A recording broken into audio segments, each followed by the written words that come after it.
Assalamualaikum warahmatullahi wabarakatuh. Selamat malam kakak-kakak, teman-teman. Selamat malam minggu ya. Malam minggu sama kami sekarang keluarga Priyambodo dikembalikan bahagiamu ke rumah bersama makhluk jahat ini.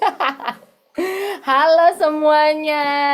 Semoga hari Sabtunya bahagia, menyenangkan ya.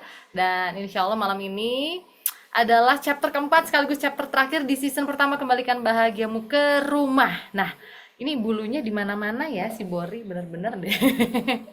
Temanya hari ini luar biasa banget, kakak-kakak teman-teman. Chapter keempat kali ini kita akan membahas keluarga kuat di akhir zaman.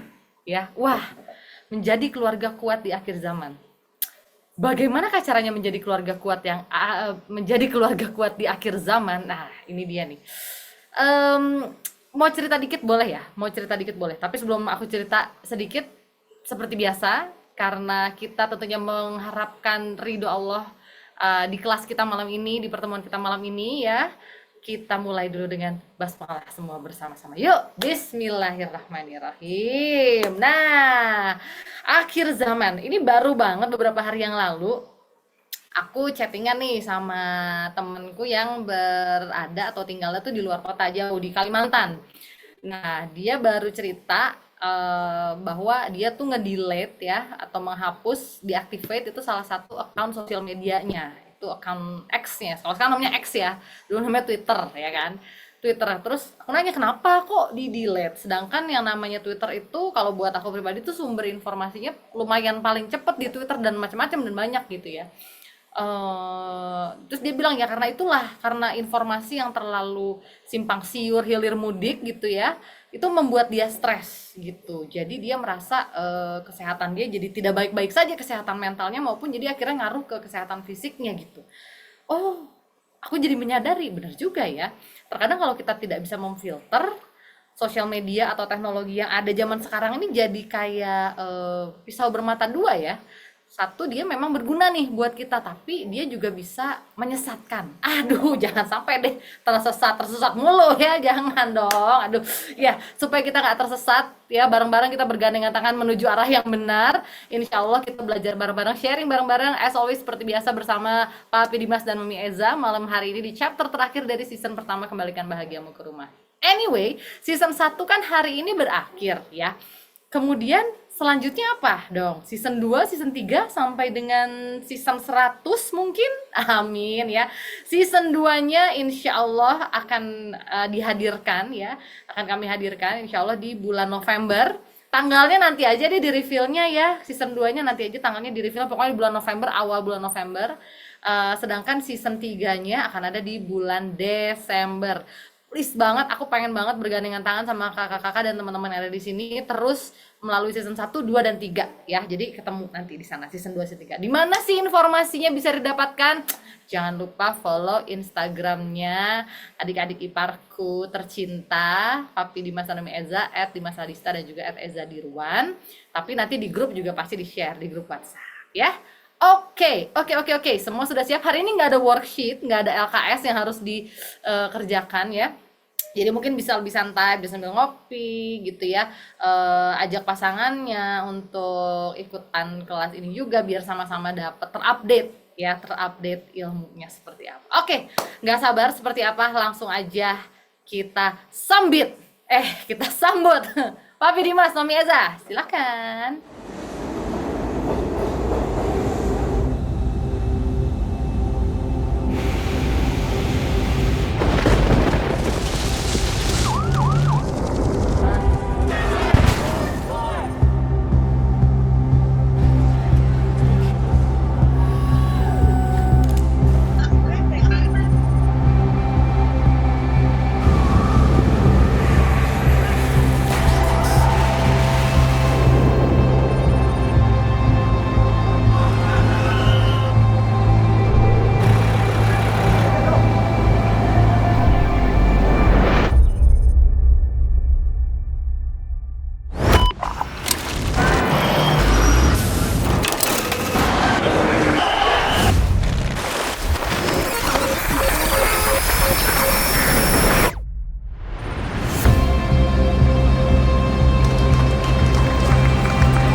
Assalamualaikum warahmatullahi It's wabarakatuh. really easy. Sebuah video tentang Great Reset dari World Economic Forum. Seakan-akan kita akan dihadapkan dengan riset yang besar yang dijadwalkan 2030 dan World Economic Forum merilisnya secara legal. Maksudnya benar-benar merilis ini belak-belakan di YouTube-nya mereka. Yang ngeri adalah kalau teman-teman lihat lagi semuanya, saya sudah nontonin beberapa hal bahwa salah satu poin di Great Reset ini Mama adalah katanya someday you will own nothing. Tapi kita akan lebih happy. You will own nothing but happier. Itu aja membuat gue pribadi mikir bahwa kenapa dunia ini perbedaannya sangat cepat, eksponensial banget dari kita zaman dulu yang belanja pakai duit cash, nonton Doraemon pagi-pagi, nggak bisa milih video di YouTube, makanya mental health kita masih aman. Kalau sekarang kan anak-anak terbiasa VOD, maksudnya mereka memilih apapun yang mereka mau. Lalu sekarang uang kertas sudah langka. Saya sama Iza suka bingung kalau mau bayar tukang parkir, bener nggak? Iya.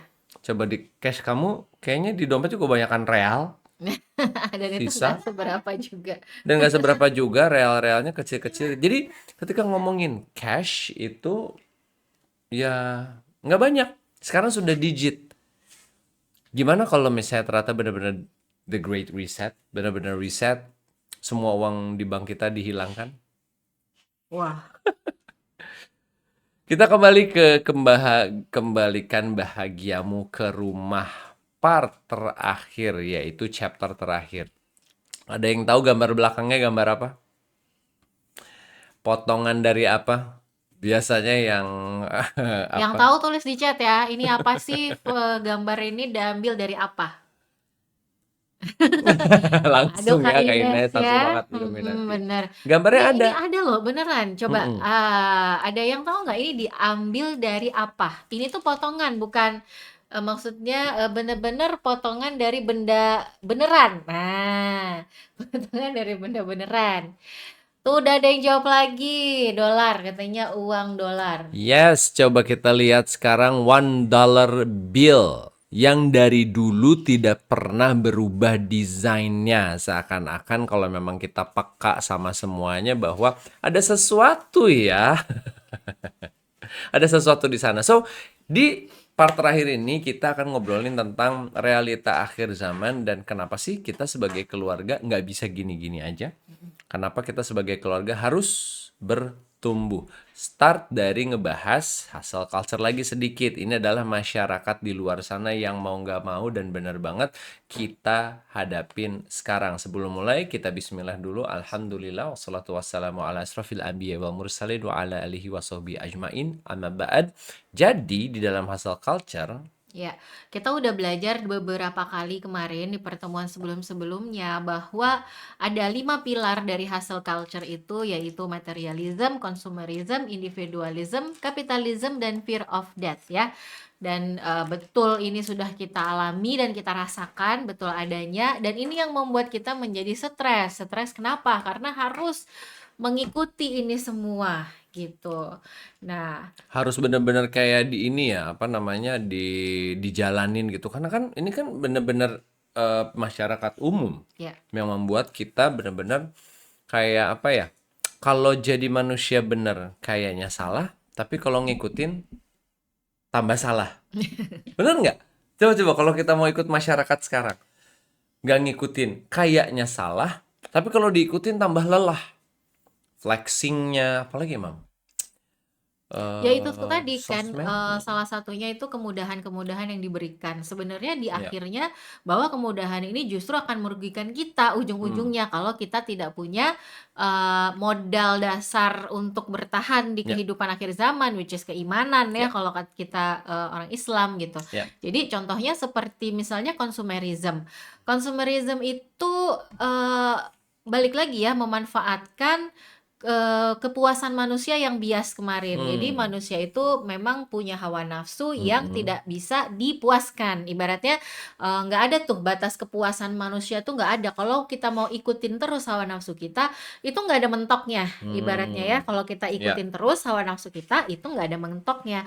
Nah, dunia ini tahu banget, sistem dunia yang berjalan sekarang ini tahu banget kalau itu adalah sifat dasar manusia yang nggak akan pernah hilang. Maka dimanfaatkanlah consumerism ini dengan cara kita diberikan kemudahan-kemudahan. Seperti Ya. kalau sekarang tadi ya, bayar nggak harus pakai apa, uang kertas. Jadi kita nggak perlu ke ATM dulu, kita bisa bayar pakai smartphone kita, pakai kris bisa, pakai transfer bisa, mudah sekali gitu. Bahkan banyak e-wallet pun Ya. sekarang hampir semuanya itu udah bisa melakukan pembayaran gitu. Yang dulu masih cuman lewat transfer aja, nambah kris masih Hmm. dari banknya ya, Ya. banknya sekarang pindah ke e-wallet, semuanya ada. Bahkan pembayaran pun ya teman-teman, sering nggak sih kalau teman kita bayar, aduh mau bayar utang sama lu kemarin 50.000, udah kirim aja ke Ya. e-wallet gue gitu. Nah, Dan semua dimudahkan kemudahan kita. ini itu membuat mental kita sebenarnya malah nggak siap dengan masalah masyarakat pada yang ada sekarang. Jadi lucu ya, semua hustle culture ini membuat mental kita lemah, membuat kita menjadi easy people. Sedangkan masyarakat di luar sana udah gila. Sedangkan masyarakat di luar sana benar-benar menuntut kita sebenarnya jadi keluarga kuat. Ini kan sesuatu yang kalau kita nggak gerak, kita akan hancur sehancur-hancurnya, digerus oleh zaman, kebutuhan masyarakat, dan keinginan akhirnya. Tolong bayangin apa yang anak kita bakal hadapi nanti. Kalau kita nggak didik anak kita kuat-kuat. Dan kalau kita nggak mendidik anak kita punya mindset yang tepat untuk menghadapi masyarakat yang benar. Untuk menghadapi semuanya. Mindset ini kan jadi ya fisik ya sama aja kali ya. Di zaman dulu, zaman kerajaan sama sekarang nggak jauh beda fisiknya. Tapi mindsetnya harus siap untuk menghadapi akhir zaman. Bismillahirrahmanirrahim, kita akan ngupas sedikit saja, tidak akan kupas tuntas, tapi kita akan coba masuk ke sebuah tema akhir zaman dan apa itu akhir zaman. Let's start from there. Bismillahirrahmanirrahim. Akhir zaman itu adalah ya akhirnya, ujungnya. Ketika kalau kita perhatiin, kita tuh suka lupa bahwa sebenarnya semua itu dimulai dari Nabi Adam alaihissalam. Benar nggak? Kita tuh lupa semua itu dimulai dari Nabi Adam alaihissalam. Nih, kalau kita lihat manusia pertama adalah Nabi Adam.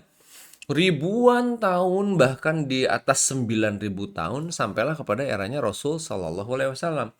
Dari Rasulullah lahir sampai sekarang, ini benar-benar baru sekitar 1450-an tahun berarti ya. Kan sekarang 1444 Hijriah. Mm. Ditambah dengan usia Rasulullah pada saat itu 53. Berarti udah 1490-an. Udah hampir 1500 tahun plus dari Rasulullah lahir. Jadi kita tuh udah di ujung, udah di pucuk. Jadi kalau mau ke ngantor ini adalah jam 4:30, bentar lagi tenggo. Kalau sekolah ini adalah jam 1:15. Kalau anak-anak SDIT udah mulai sholat zuhur, udah siap pulang. Mapel terakhir. Kalau seminar ini sudah Robana Atina Vidunya, pembawa acaranya udah ngaji terakhir gitu. Jadi ini adalah akhirnya. Dan kita harus tahu sebelum kita ngebahas akhir zaman itu ada 5 fase. Dan kita harus tahu kita itu ada posisi di mana sehingga kita aware. Jadi nggak santai-santai. Kalau kita nggak aware kayak kemarin, ingat nggak episode 1 ya? Awareness. Episode 1 itu awareness. Kita benar-benar zoom out dan aware posisi keluarga kita di mana. Jadi kita tahu banget kita harus maju dan belajar. Nah, sekarang awarenessnya kita letakkan di zaman. Dari mana gambar ini? Dari hadis Rasul Shallallahu Alaihi Wasallam. Masa kenabian, lalu khulafaur rasyidin, lalu masa kerajaan yang masih menggigit. Maksudnya menggigit itu menggigit asas asas ajarannya Nabi Shallallahu Alaihi Wasallam. Lalu masuk masa kerajaan yang sombong. Lalu terakhir masuk masa yang mirip kenabian, masa khilafah yang mengikuti jejak kenabian. Lalu kemudian Nabi diam. Karena itulah waktunya akhir zaman sesungguhnya alias habis. Kalau teman-teman lihat di sini kita di mana? Kira-kira. Ini jelas ya.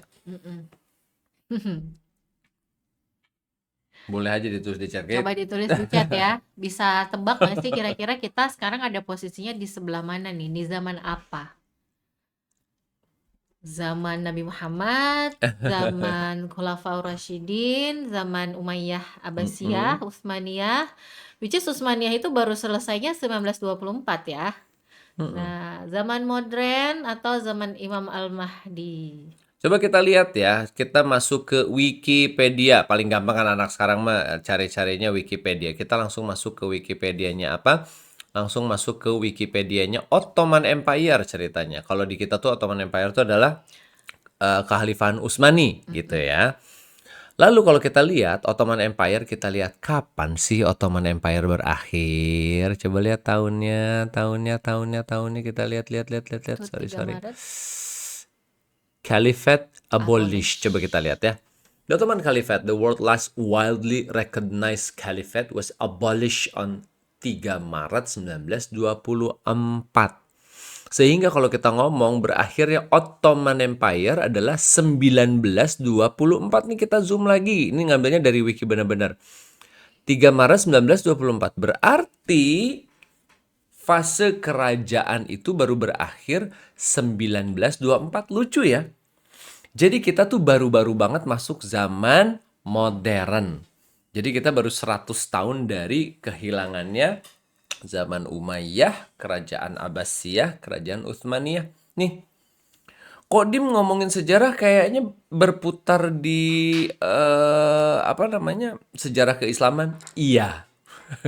Kalau teman-teman lihat hadis Nabi SAW, semua sejarah sudah tergambar. World War I, World War II. Bahkan kami bisa ngasih lihat bukunya namanya Ensiklopedia Akhir Zaman. Semua kejadian benar-benar diberitakan oleh Rasul SAW secara clear. Tapi kita bahasnya sekarang masuk ke yang lebih ini lagi ya. Sekarang kalau ngomongin 5 fase akhir zaman tadi, berarti jelas-jelas kita berada di kerajaan yang memaksakan kehendak. Berarti ibaratnya di kerajaan yang sudah zolim.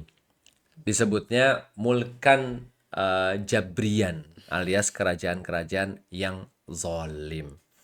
Berarti kalau kita lihat di sini, ya berarti kita selangkah lagi menuju fase terakhir. Kita ini udah era penutup, makanya kalau kita dilihat-lihat sekarang gitu ya, Mam ya, bahwa ya kita lihatlah sekarang nih, aku buka YouTube lagi ya, biar lebih enak nih. Kita lihat, ingat kejadian ini, 9/11 ya. Di 9/11 ini luar biasa banget bahwa kayaknya Muslim difitnah banget di sini. Tapi kejadian-kejadiannya tuh terlalu aneh gitu. Nggak mungkin pesawat nabrak terus tiba-tiba meledaknya langsung. Mungkin biar inget kali ya, kita coba buka aja deh. Wow! Oh shit. Wow! Do you see this aircraft? I've got it all. Yo, what the fuck? Yo, that's terrorist shit, bro. That is it. This is terrorist. That's terrorist. This is terrorist. Shoo! You saw that plane went in through? Lucu ya, this is teroris gitu. Terus memang akhirnya yang kena nggak tahu kenapa tiba-tiba blame on Muslim. Yang lucu lagi ini, sekarang kalau teman-teman mau lihat betapa orang Amerika sekarang sangat-sangat berdiri apapun yang diomongin sama Netanyahu. Coba kita lihat. And he came to Israel to stand with us during our darkest hour, a visit that will never be forgotten. Ya, berdiri.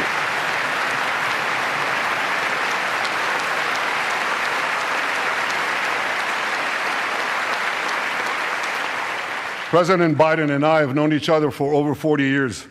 I want to thank him for half a century of friendship to Israel and for being, as he says, a proud Zionist. Actually, he says a proud Irish-American Zionist. Wih, Bold banget. Berdiri lagi loh mereka.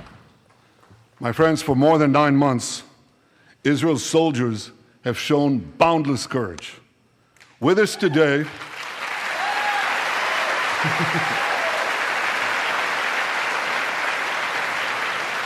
Udah cukup with ah. us today, Intinya kan kalau kita lihat ya, jadinya sebel. Dia bilang semua perkataan yang memang tidak kita lihat, ya kan?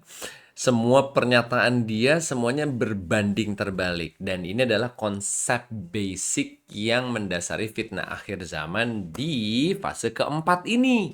Yaitu apa konsep basicnya adalah kita lihat hadis Nabi SAW, sungguh aku tahu apa yang ada sama Dajjal. Yang satu kelihatannya kasat mata berupa air putih, yang lainnya secara kasat mata berupa api yang bergejolak.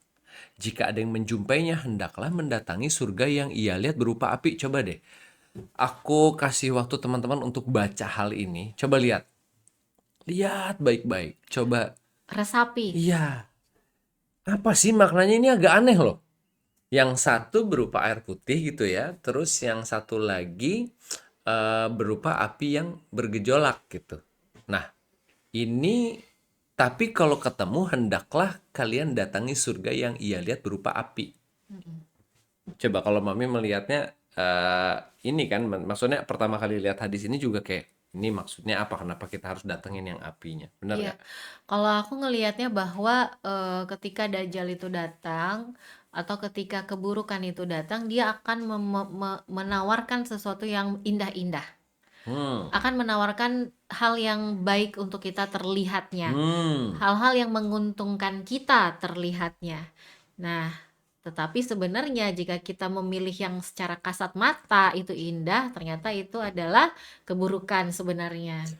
Nah, ini ternyata basicnya adalah misinformasi, dan ini tuh susah banget untuk dideteksi. Kebayang nggak? Misinformasi itu berarti benar-benar nanti kita nggak tahu mana benar, mana salah. Teman-teman lihat di sebelah kanan, 1 menit of the day-nya kita itu tuh benar-benar mendapatkan data-data yang benar-benar banyak. Ya, aku tuh dulu sempat berpikir gitu, kenapa sih gitu orang-orang di dunia ini sudah Hmm. jelas-jelas melihat apa yang terjadi di Palestina gitu ya. Hmm. Tapi kenapa sih masih banyak banget yang membela gitu, membela Netanyahu, membela keputusan dari Israel gitu. Kenapa sih? Apa yang mereka nggak bisa lihat dari situ? Ini kan nggak perlu pakai ilmu luar biasa, cukup pakai hati nurani, Ya. cukup pakai penilaian benar dan baik atau buruk gitu ya. Yang kita pun sepertinya orang-orang di sekitar kita itu udah cukup pintar untuk bisa menilainya gitu kalau melihat itu.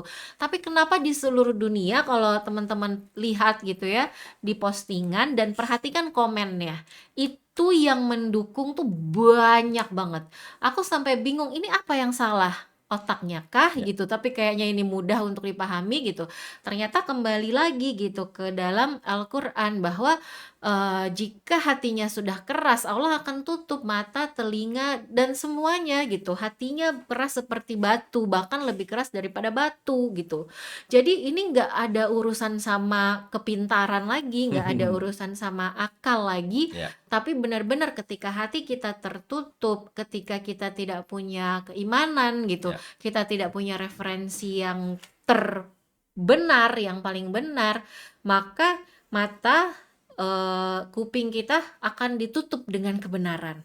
Yes, jadi kebayang nggak sekian banyak informasi sampai nanti pada titiknya kita nggak tahu benar salah. Itu yang udah jelas Netanyahu. Benar kata Mami tadi, salahnya jelas, tapi yang ngedukung banyak banget, terutama di Indo loh. Terutama di Indonesia. Tapi paling gampangnya gini deh, kita mulai dari yang receh ya. Jadi pacaran tuh benar apa salah? Nanti kalau nggak pacaran, nikahnya salah. Tapi kalau ta'aruf katanya beli kucing dalam karung. Ini aja susah loh jawabnya. Nggak usah lari ke Netanyahu deh gitu. Nggak usah lari dulu ke 9/11. Kita dihadapkan pada kenyataan yang sulit. Karena saya keliling SMP gitu. Nanya sama mereka, mereka tahu kok pacaran haram apa halal. Ya haram atau kak, dosanya gede. Terus di sekolah ini yang pacaran kayaknya hampir semua deh kak. Lah. Terus kita hidup di Indonesia masih aman. Coba bayangin kalau tinggalnya di US. Kebetulan kita punya kelas namanya Rumaisa Sabila yang memang ada di Eropa, apa aja kotanya ya? Jerman, Mm-mm. Inggris, apalagi ya Hmm, sekitaran itu, Great Britain juga ya, masuk. masuk. Glasgow masuk ya, Gitu. Finland. Nah, mereka tuh cerita bahwa mereka tuh dipaksa pas sekolahnya tahu mereka Muslim, mereka tuh benar-benar dipaksa untuk mengamini dan mengimani yang namanya Pride Month. Itu ngeselin tapi jelas gitu. Mereka dipaksa untuk mengimani dan mengamini yang namanya Pride Month. Jadi mereka bingung, Kak, aku harus apa? Apakah jadi di otak mereka adalah, jadi apakah memang itu konsep yang benar, Kak? Yang harus aku mulai pelajari. Coba bayangin. Dan ya kurang lebih kondisi dunia sekarang kurang lebih ya kayak gini lah.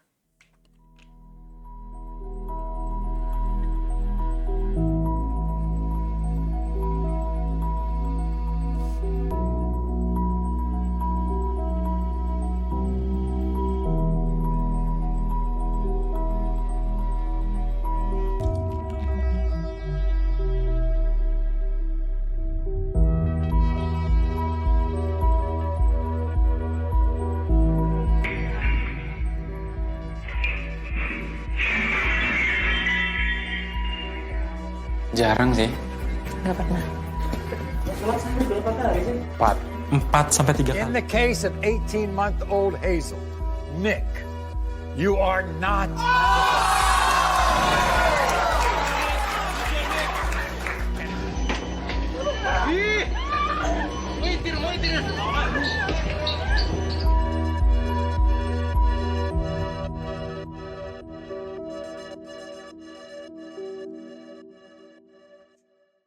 Pusing? Iya, sama. Kita juga pusing. Jadi memang kondisi masyarakatnya sudah sebegitu. Kita coba pengen ngajak teman-teman dan teman-teman yang di sini yang juga ternyata masih jomblo atau nanti yang nyimak rekamannya, kita harus melakukan sesuatu, minimal selamatin keluarga dulu.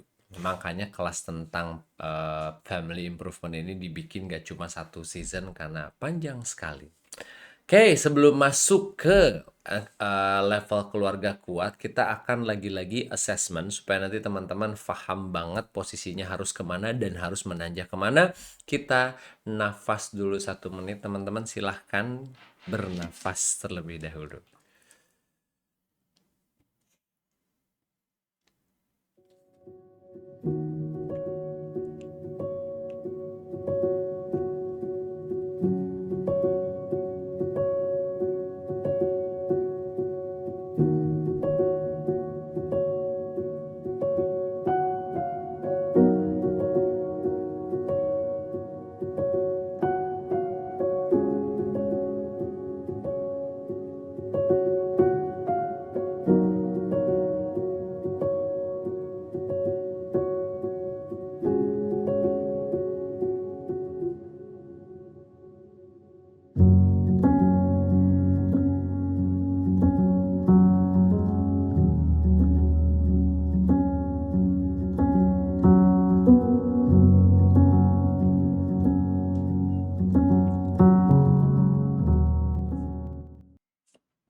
Oke, alhamdulillah kita masuk ke 5 level keluarga kuat.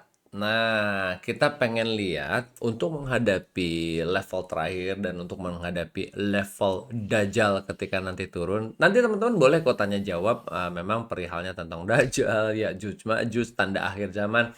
Karena untuk akhir zaman sendiri biasanya kami kelasnya aja kayak 1 jam sampai 2 jam. Kami keliling sekolah. Terutama saya keliling sekolah untuk ngajarin kepada sekolah-sekolah muslim konsep akhir zaman yang lebih mudah dimengerti, bukan hanya lempar hadis gitu ya.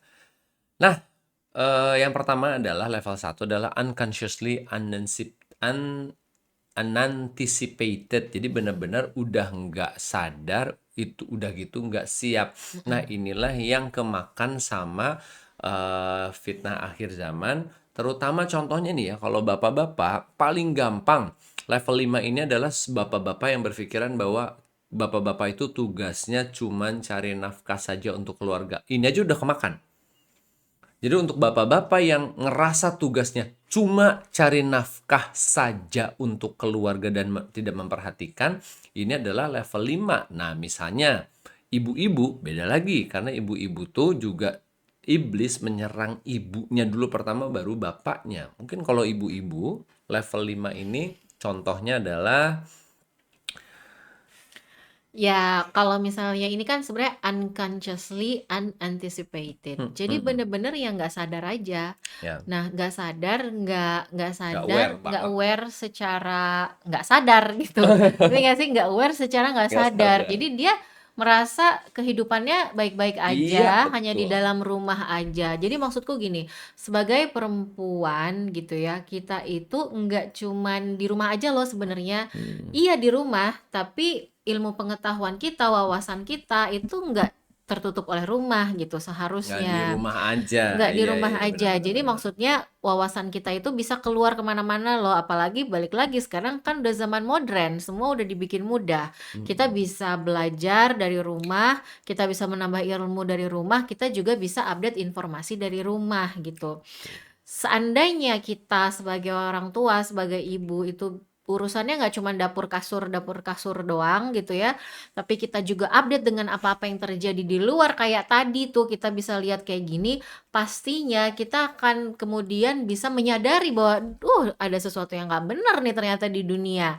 Apa kabar anak-anakku gitu, yang pastinya nggak di rumah terus gitu. Anak-anak kita pasti akan keluar, dia pasti Keluar. akan bersosialisasi, dia akan ketemu dengan orang-orang lain di luar sana yang kita pun nggak tahu referensi hidupnya diambil dari mana Yes. gitu. Mungkin masih kecil balita, oke lah dia masih hidup sama kita aja. Tapi semakin dia besar akan banyak informasi-informasi lain yang dengan begitu mudahnya dia dapatkan. Oke, makanya jangan jadi yang kelima karena ini benar-benar nggak sadar dan nggak aware gitu ya. Tidak aware, tidak sadar, nggak tahu mau ngapain juga. Level 4-nya naik bahwa dia udah sadar, tapi tetap dia unanticipated. Dia nggak tahu apa yang datang, dia nggak tahu konsep misinformasi tadi. Bahkan lucunya di YouTube, aku pernah nemuin sebuah sosial eksperimen ya. Coba kita lihat ya. Ini masih ada sampai sekarang. Lucu banget. Nah, ini dia. Kita lihat sama-sama ya. Tulisan apa yang ada di dahi Dajjal? Ini nanyanya kan ke orang Islam ya. Tulisan apa yang ada di dahi Dajjal? Ya sayang yang hanya orang beriman yang bisa baca. Follow me. Follow me. Pede banget, pede banget. Tapi maksudnya ngerti gak sih? Ini lucu banget. Nanti ketika Dajjalnya turun bener-bener dia nge-scan, nggak ada follow me, aman kata. Itu bener-bener dia conscious akan ada akhir zaman. Bener dong. Dia ditanya Dajjal masih nggak hahoh banget, jadi dia Bukan, tahu. benar. Oke, tapi pas ditanya follow me, rusak lah ya, Iya. gitu contohnya. Kalau ini sebenarnya aku lebih apa sih gitu, lebih nggak respect ya yang nomor 4. Kenapa? Karena dia sadar. Karena Iya dia iya iya. sadar. Kalau yang nomor 5 ini seperti orang yang sedang tidak berilmu. Asli asli. Sedang tidak berilmu. Jadi kita nggak bisa nyalahin, tapi kita bisa tingkatkan, cari Ya. ilmu dong gitu ya. Ya. Perluas wawasan dong. Oke. Tapi yang nomor 4 dia sudah berilmu, dia sudah tahu, dia punya cukup informasinya, dia punya wawasannya, tapi dia tetap nggak mau untuk mengantisipasi, tidak mau mempersiapkan. Berarti abai kan? Abai, karena memang dosa terdasar manusia yang berkembang jadi lain adalah aba wastakbar. Abai sama sombong, ignorance sama arogan. Kadang-kadang di bab 4 ini ada keignoransan atau Ignoransan. keignoransan sama kearogansan. Kesombongan atau keabayan yang tinggi sehingga dia ya udah biarin aja. Ada lagi yang ketiga naik, dia sudah well anticipated. Sudah. Tapi ketika well anticipated itu kan beda ya. Tar ada zombie, siap gue udah tahu. Terus lo ngapain? Ngapainnya itu yang gue nggak tahu. Jadi dia sudah well anticipated. Oke, dia udah tahu siapa Dajjal, dia udah tahu tulisannya kafaro bukan follow me gitu ya. Tetapi dia belum masuk ke pemahaman yang tinggi sehingga bahasa misinformasi tadi dia masih kena. Jadi konsep ini teman-teman dia masih kena.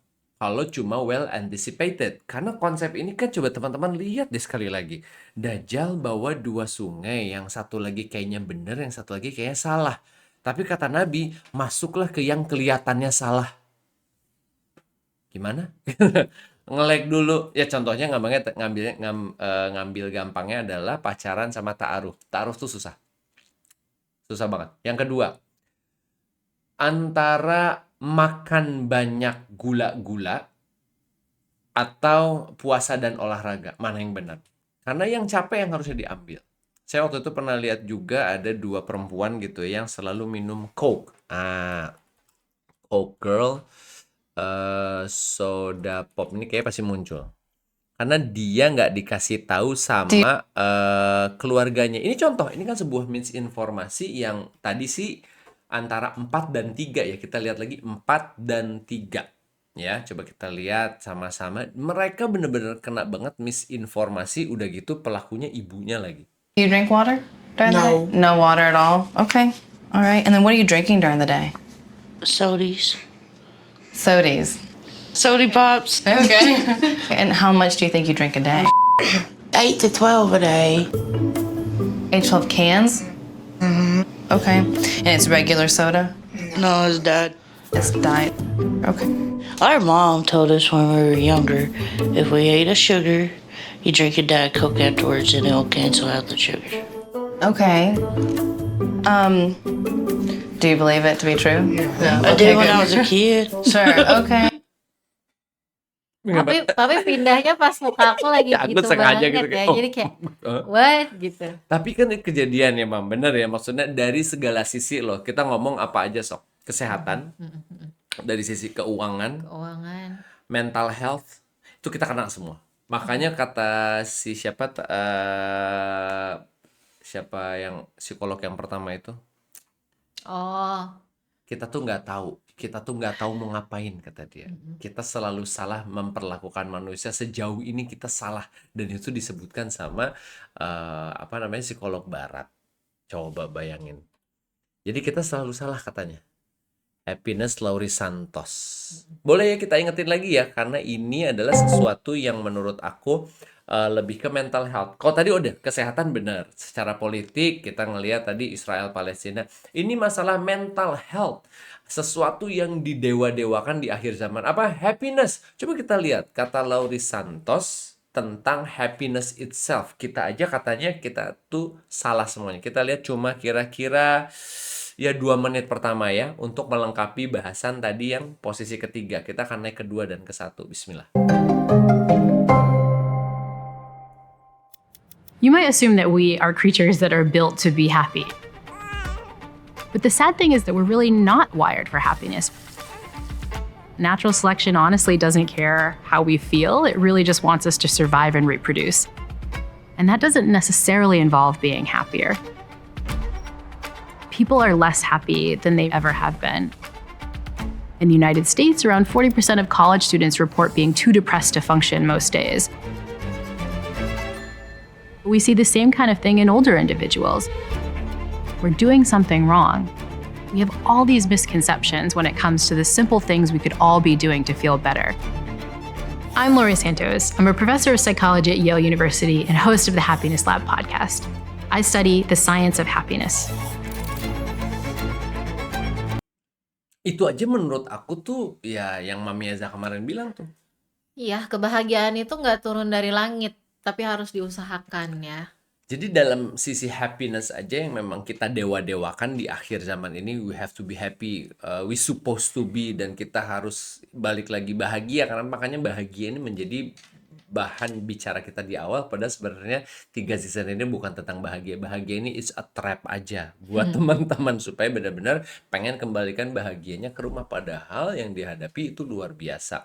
Kita masuk ke yang ketiga tadi. Naik keduanya gimana? Naik keduanya adalah ready, terus sudah punya source-nya, sudah punya worksheets-nya untuk dilatih, sudah punya modul-modulnya, sudah punya alatnya, dan yang paling terakhir, dah mindfully prepare. Tiap detiknya, tiap harinya kita tahu kita ada di mana, kita aware kita berdiri di mana, sehingga tiap harinya kita meningkatkan kekuatan keluarga satu persatu. Dan keluarga itu berarti kalau suami, istri, anak 3, berarti keluarga itu 5 orang ditambah 4 orang tuanya.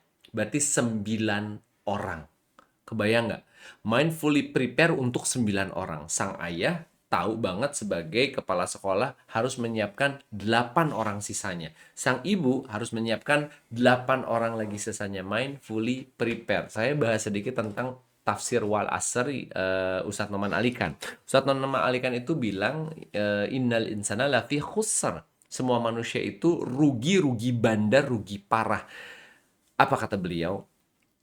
Kamu tuh lagi driving katanya, sunset di Hollywood, pakai mobil bagus. Tiba-tiba katanya kayak The Matrix kata dia, kata beliau kayak zut gitu tiba-tiba wush masuk gitu. Lalu setelah masuk tiba-tiba setelah masuk ke mimpi kamu lagi tenggelam sedang pegang istri. Kaki istri ada anak 3, kakimu juga ada anak, terus ada orang tuamu 2 orang sepasang-sepasang berpegangan ke kita berdua sebagai suami istri. Itu adalah kenyataan pahit bahwa kalian semua sebagai manusia drowning. Tapi kebalik, kata Ustadz Noman Alikan. Si drowning ini yang kenyataan tadi dianggapnya mimpi. Aku kembali aja ke Hollywood, aku nggak suka keadaan, aku tenggelam. Jadi manusia tuh sebenarnya drowning terus menuju kegelapan, menuju ke sebuah tempat di mana kita nggak bisa menghandle diri sendiri, nggak bisa ngobrol sama diri sendiri, mental health kita aut-autan, masyarakat lagi kacau, tapi kita memilih udah nggak mau tahu, aku sekarang balik lagi ke cubicle, aku kerja normal dan aku nggak mau berubah. Wal asr yang cukup serem dan cukup relate dengan akhir zaman.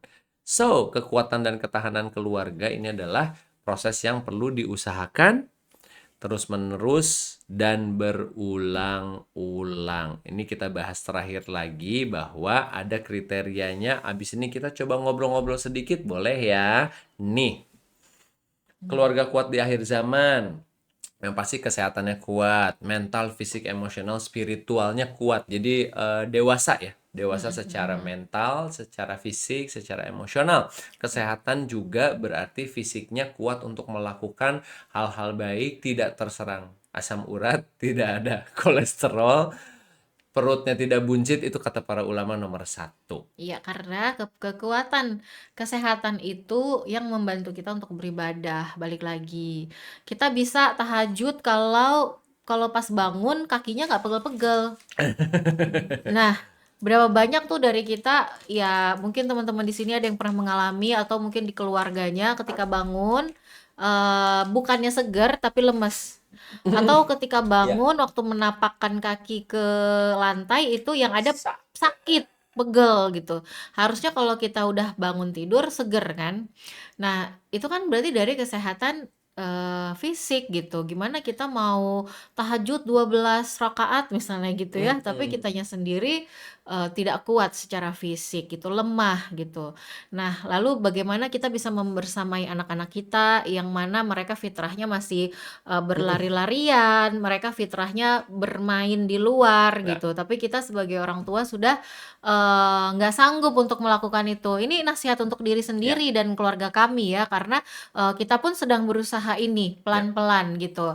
Nah, karena ya tahu bahwa itu sesuatu yang penting dan nggak cuman fisik aja, tapi mental dan emosional dan spiritual juga. Kenapa mental itu penting gitu? Teman-teman pasti udah tahu banget gitu ya. Sekarang sering banget disebutin Gen Z lah, generasi strawberry lah gitu ya, segala macam. Yang dari luarnya cantik, katanya bagus, karena mereka pintar-pintar loh, Masya Allah. Pintar sekali berbicara dan berpikir, critical thinking. Tapi di dalamnya lemah. Nah, menurutku ini jangan mau generasi sekarang, dan jangan mau juga kita sebagai orang tua ataupun sebagai tante atau om gitu ya, kalau punya keluarga yang di generasi Z ini terus mengiyakan dan mengamini bahwa kenyataannya mereka adalah generasi strawberry. Jangan mau, jangan sampai seperti itu. Kenapa? Karena ini sangat amat menurunkan sekali. Kita nggak mau kayak gitu. Kalau kita aminkan, kita terima, dan betul mereka akan menjadi itu sampai nantinya. Dan nggak akan bisa menghadapi ujian-ujian yang pastinya akan selalu ada di dunia gitu. Nah, makanya ketika kita sudah menyadari hal ini, kita harus saling bahu-membahu gitu, bersama-sama untuk meningkatkan itu, meningkatkan mental health-nya, meningkatkan kekuatan mentalnya, meningkatkan kesehatan mentalnya. Ada kemarin baru saja kita bicarakan ya tentang social experiment. Jadi ditanya kepada generasi Z, ditanya kepada milenial gitu, tentang sesuatu hal. Ditanya gini, kamu lebih pilih gaji besar atau mental health, katanya gitu ya. Jadi mental sehat, situasi di kantornya, situasi di kantor. Kamu lebih milih mental yang sehat atau kesehatan mental, katanya. Kamu lebih milih kesehatan mental di dalam lingkungan kantor kamu atau gaji yang besar. Nah, rata-rata itu Gen Z bilangnya kesehatan mental. Jadi mereka berpikiran nggak perlu uang kalau seandainya mengganggu kesehatan mental. Makanya, dan itu menjadi hampir menjadi pola pikir yang mayoritas ya di antara mereka, sehingga ketika suatu tempat pekerjaan yang nggak sesuai sama kesehatan mentalnya, dia akan cabut gitu. Jadi nggak mikirin uangnya. Terus aku bilang gini sama papi kan, sama Disa. Tar dulu, aku memang milenial nih ya. Cuman aku mau berpikir sesuatu karena milenial ketika menjawab macam-macam jawabannya. Ada yang bilang gaji besar, ada yang juga bilang kesehatan mental karena dia bilang mau gaji gua kecil, mau gaji gua besar, gua tetap aja bisa kena mental, kata dia gitu kan. Terus aku jawab gini, kalau aku sih pasti milih gaji besar. Aku bilang sudah pasti. Kenapa? Kata dia gitu. Karena gaji besar itu sesuatu yang nggak bisa aku kontrol. Karena itu ada di kontrol perusahaan. Dia mau kasih kita gaji berapa, itu kan terserah perusahaan. Kalaupun kita mau negosiasi, pasti ada batas atasnya atau batas bawahnya gitu. Nah, itu saya nggak bisa kontrol gitu. Tapi kalau kesehatan mental, seharusnya seorang manusia bisa meregulasi dan bisa mengatur kesehatan mentalnya lewat regulasi emosi kemarin dan banyak hal lagi yang kita bisa lakukan dan sudah diajarkan di dalam agama kita gitu loh. Berarti yang masih atau anak-anak yang Gen Z ini, teman-teman yang Gen Z ini memilih untuk memilih kesehatan mental, berarti mereka merasa dan mengamini bahwa kesehatan mental adalah sesuatu yang mereka tidak bisa atur. Dan jadinya krusial banget. Dan coba lihat deh, di dunia kesehatan mental ini sudah setaraf ini. Dan ini kita belum ngomongin 2, 3, 4, 5. Baru di poin pertama dan belum masuk fisik, belum masuk spiritual. Belum. Ini masih mental dan emosional, kita lihat deh. Feeling anxious, depressed, powerless? Well, you're not alone. A growing number of people all over the world are dealing with mental health problems. In fact, since 1990, mental disorders have increased globally by 48%. Besides the direct health and social impact it has on individuals, this increase in mental health disorders is costing the global economy almost $1 trillion each year. This means that mental health can no longer be treated as an individual problem, but rather as a widespread public health issue. So, the question is, why has there been a rise in mental health issues in the last few decades? But before we answer that, we need to first understand what causes mental disorders. Mental health is incredibly complex, and there are many variations and combinations of factors that can lead to mental disorders. These range from biological factors to external social and environmental factors. Biological factors include genetics, chemical imbalances, and physical injuries. For example, studies have shown that disorders like bipolar, depression, and schizophrenia have genetic roots which can get passed down in the family. More external are direct psychological factors tied to individuals' personal experiences. Cognitive and affective traits like coping skills, self-esteem, memory, or trauma. Poor self-esteem, for example, was shown to play a critical role in the development of mental disorders such as depression, anxiety, and substance abuse. Even further out are social and environmental factors. Discrimination, poverty, pollution, displacement, food insecurity, etc.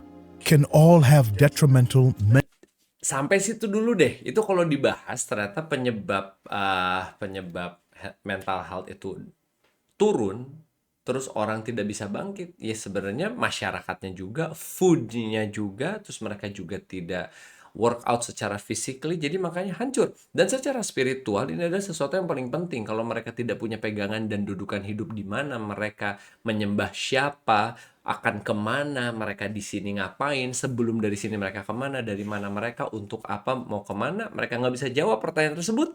Dan tidak bisa menjawab pertanyaan siapa Rabbmu, hancur mereka. Belum masuk ke nomor 2, belum masuk ke nomor 3. Sekarang nomor 3, pengelolaan resiko, kesempatan, konflik, dan pengasuhan. Konflik pasti datang. Resiko harus diambil, harus dipikirkan, harus dikalkulasi. Kesempatan datangnya tiba-tiba. Kebayang kalau misalnya nih, misalnya seorang istri mental health-nya belum sehat, tapi suaminya dapat kesempatan untuk kerja di luar kota dengan gaji yang bisa menutupi 2 dan 1 tadi nih di atas. Tapi aku nggak bisa ditinggal. Nah, berarti kan kesempatannya hilang. Dan belum kalau ngomongin pendidikan juga. Pendidik utama kan ibu dan ayah. Kolaborator kita ya sekolah, kolaborator kita les dan yang lain-lain. Jadi kayak satu aja tadi kita bisa ngebahas 1 jam sendiri. Makanya kita balik lagi. Proses ini harus diusahakan terus menerus. Jadi nggak bisa cuma di sini doang. Makanya teman-teman, masalah ini tuh jadinya sangat penting. Dan kita sadar bahwa kita ada di akhir zaman yang informasinya, aku mau bawa lagi deh sebentar ke sini. Tolong dihitung ya, maksudnya dihitung sama-sama bahwa dalam 1 menit coba lihat informasi aja yang bisa diterima, informasi apa aja. Instagram 694.000 reels per menit, dan sekarang kan netizen love language-nya kirim reels, kirim meme, dan yang lain-lain.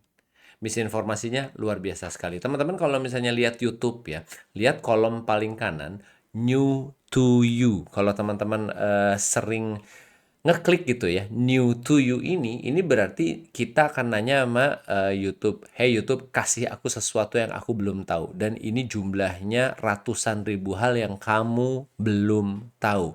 Dan kita merasa hal-hal ini harus kita tahu.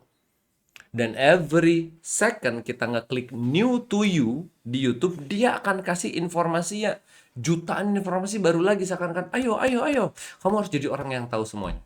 Padahal nggak. Kacau? Iya. Kita akan bicara antidotnya tentang keluarga kuat dan bahagia di dalam Al-Quran tuh kayak apa sih? Maksudnya keluarga yang baik itu seperti apa? Kami akan kasih waktu lagi buat teman-teman untuk nafas lagi deh semenit, sebentar aja ya. Yuk sama-sama yuk. Bismillahirrahmanirrahim.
Oke, nafasnya cukup dulu teman-teman. Kita langsung masuk lagi ke pembahasan yang kedua, yaitu keluarga kuat dan bahagia di dalam Al-Quran. Karena kan keluarga kuat harus ada ininya ya, Mam, harus ada contoh.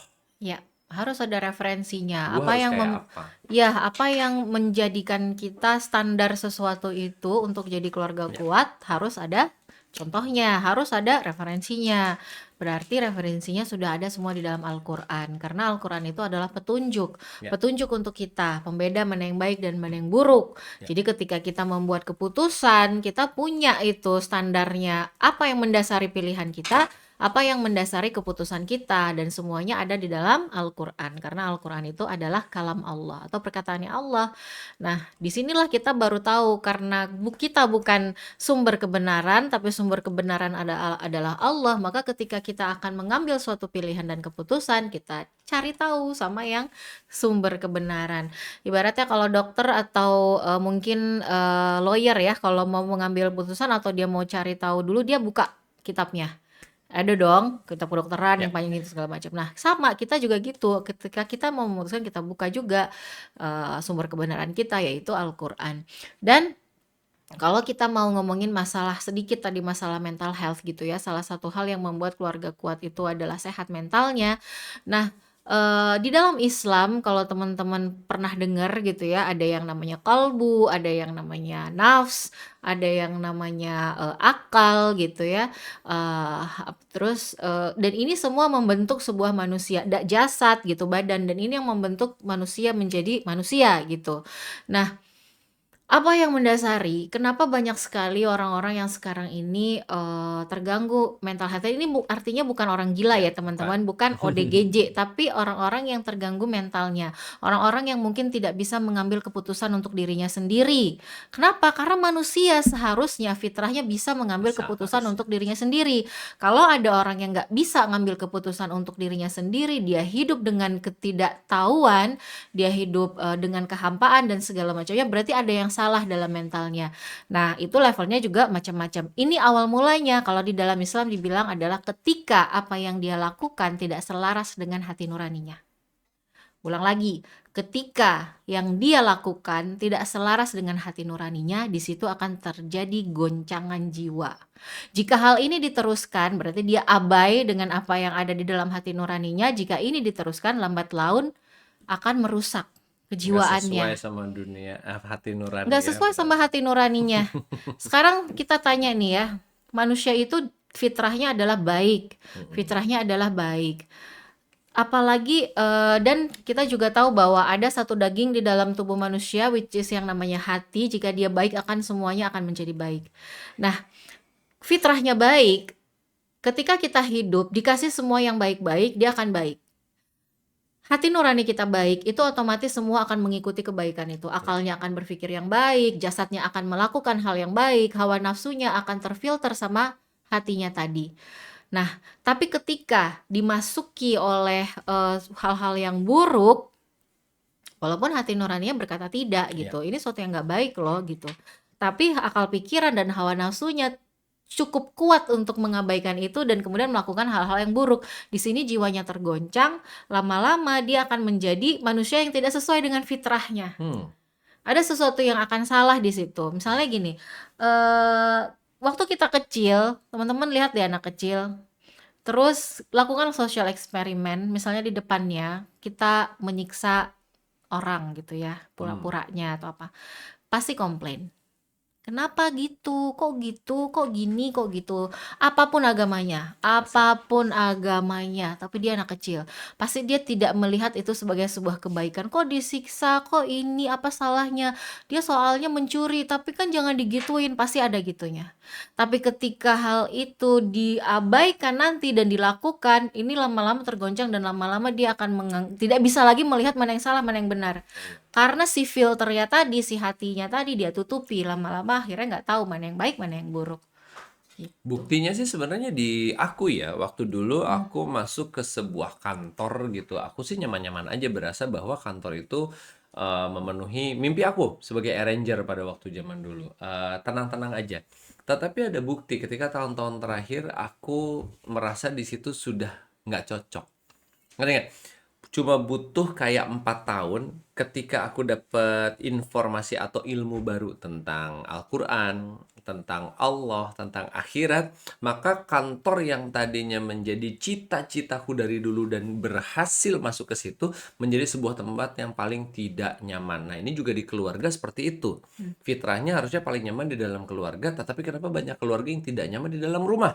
Nah, kita akan kembalikan fitrah itu dengan mengenal siapa sih keluarga-keluarga kuat di dalam Al-Quran supaya bisa kalkulasi terus, bisa kalibrasi terus, bisa ngikutin idealnya seperti apa. Kita ambil, kita lihat di internet bahwa jelas di surat Ali Imran 33 disebutkan bahwa sesungguhnya Allah telah memilih Adam, Nuh, keluarga Ibrahim, keluarga Imran melebihi segala umat di masa mereka masing-masing. Jadi ini lebih ke contoh-contohnya, kalau kita lihat tafsirnya jelas banget. Jelas-jelas ya. Keluarga Adam, keluarga Nuh, keluarga Ibrahim. Jadi untuk lihat seperti apa kondisi keluarga, memang tidak sama. Tapi kalau kita lihat memang keluarga Ibrahim alaihissalam diusir kaumnya, dilempar ke api, istrinya diculik Raja Mesir dan lain-lain. Keluarga Imran juga lebih luar biasa. Benar-benar tidak lepas dari ujian yang luar biasa. Kebayang anaknya perawan, suci, beribadah, penjaga masjid, tapi tiba-tiba hamil. Dihamilkan oleh Allah Subhanahu wa Ta'ala, dibawa beritanya oleh Jibril. Bagaimana cara ngasih taunya? Sehingga keluarga Ibrahim, keluarga Imran, keluarga Adam alaihissalam semuanya benar-benar bisa mempunyai modul internal yang kuat, memiliki kemampuan, ini semuanya lengkap nih. Keluarga tadi yang disebutkan, lima-limanya ini kuat. Aspek ekonominya kuat, pengelolaan resiko kuat, pendidikannya kuat, sehingga ketika ujian datang, keluarga-keluarga kuat itu siap menerima ujian, dan bahkan mereka berkata, mana ujiannya lagi ya Rob, karena kami ingin naik kelas, sampai sebegitunya. Makanya dibilangin salah satu tadi mindset alhamdulillah tuh nyambungnya ke innalillahi wa inna ilaihi rajiun, karena semuanya kembali lagi ke Allah. Makanya tadi sebuah keluarga harusnya ketika ketaatannya di atas segalanya luar biasa sekali. Nah, kita ngobrol-ngobrol, kita diskusi, dan kita ingetin lagi, makanya kalau di kelas kita tuh punya 3 season. Seasonnya banyak, karena yang pertama kan tentang menemukan akar masalah. Kalau sudah ketemu akar masalahnya, kita udah kemarin ngobrol di 3 chapter. Sekarang nambah lagi masalah bahwa kita tuh keluarga di tengah akhir zaman. Jadi positioningnya udah lengkap nih, posisi ke-1. Nah, season 2 kami akan sama-sama belajar sama teman-teman modul bagaimana menjadi productive muslim, productive wife, productive husband. Kita akan lebih ngasih modul buat gimana sih caranya seorang bapak bertumbuh, seorang suami nih, suami sama bapak, dan jadi anak untuk orang tua kita, gimana caranya bisa lebih produktif. Istri juga begitu, sebagai anak, sebagai ibu, sebagai istri. Baru yang ketiga, ini adalah pola komunikasi kepada anak, dan harus gimana nanti ketika punya anak, apa yang ditanemin, gimana caranya menjadikan anak kita kuat terjun ke masyarakat, bagaimana cara anak ngadepin sosial media, dan DLL. Bismillahirrahmanirrahim. Makanya sekarang kita ngajak teman-teman untuk sama-sama diskusi yuk. Karena di sesi terakhir ini kita memang tidak ada worksheets yang harus diisi. Insya Allah kita lebih ke ngobrol-ngobrol aja. Teman-teman silahkan tanyakan apapun yang mau ditanyakan, karena mungkin kita tidak ketemu lagi, dan nanti kita persiapan masuk ke season keduanya, yaitu bagaimana caranya bertumbuh. Jadi sebelum bertumbuh kita beresin dulu, dan tolong ingat chapter 1 itu urusannya sama chapter 1 kemarin tuh menemukan masalahnya, chapter 2-nya memperbaiki komunikasi, chapter 3-nya adalah kemarin berdamai dengan kekurangan, semuanya tentang mindset. Baru terakhir kayak dijatuhin batu di atas kepala bahwa kita tuh di tengah akhir zaman yang semuanya memiliki misinformasi. So, silahkan yang mau diskusi atau yang mau bertanya, kami persilahkan. Seperti biasa, kalau ada yang mau anonim boleh by direct message ke aku ya, Papi Mami ya.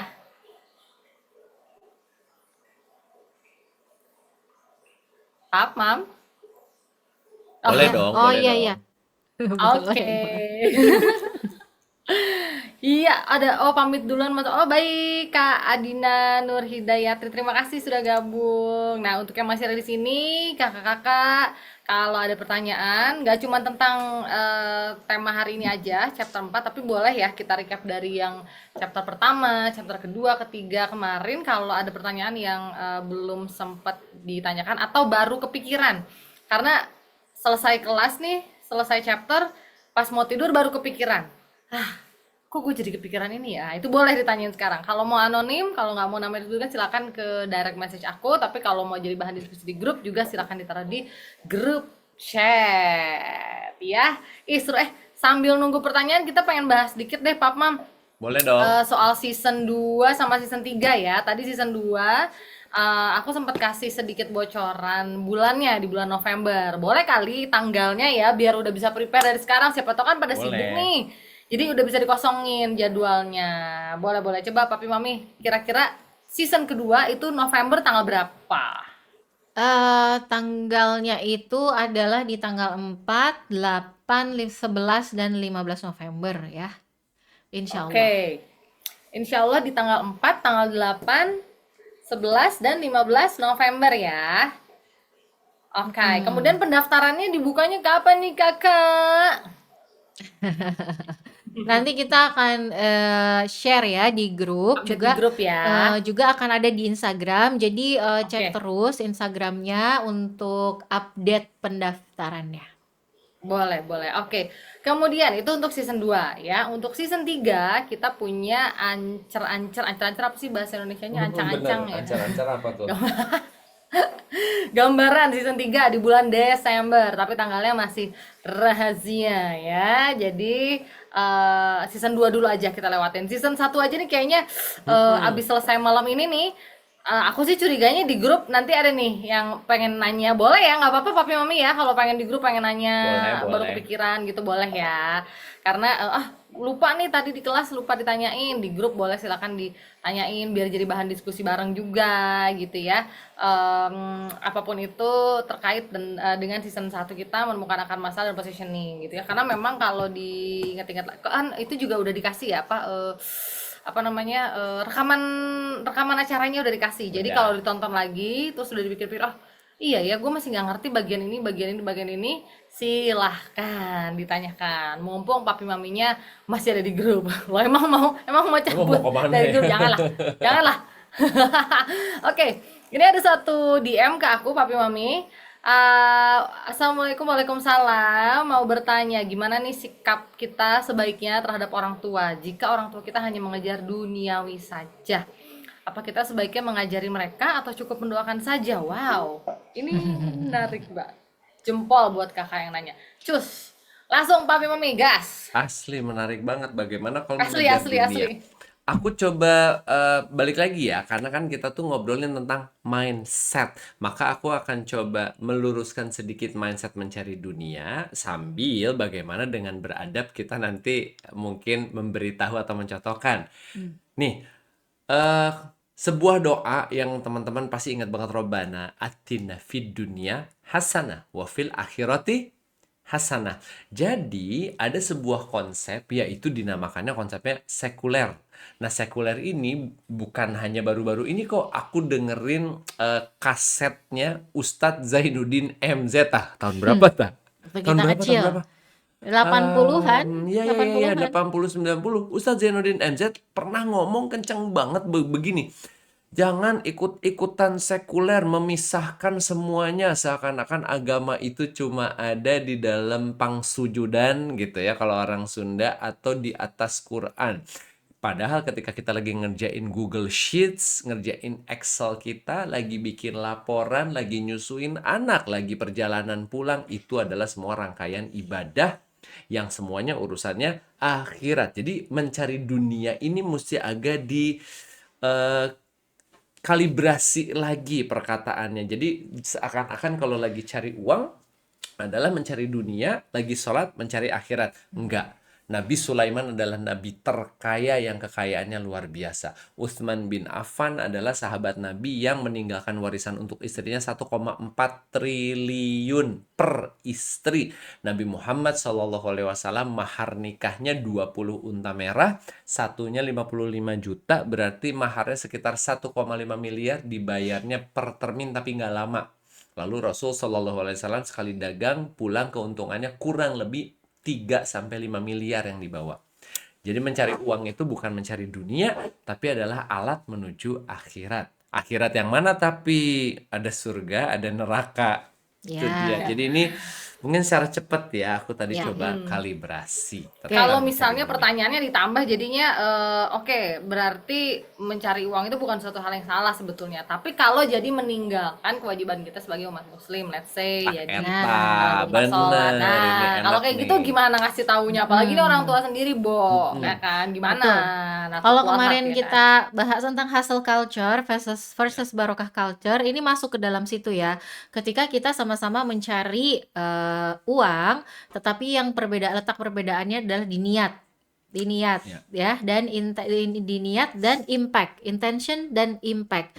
Nah, ini panjang lagi pembahasannya, pastinya nanti ada kelas tersendiri mungkin ya untuk hustle culture dan Siap. barokah culture, tapi eh, melengkapi kalibrasi Kak Dimas tadi bahwa apa-apa yang kita lakukan, contohnya dalam mencari uang, jika kita niatkan untuk Allah dan kita niatkan untuk berimpact atau memberikan manfaat untuk orang lain selain diri kita sendiri, maka ini termasuk hal-hal yang mendatangkan berkah gitu ya.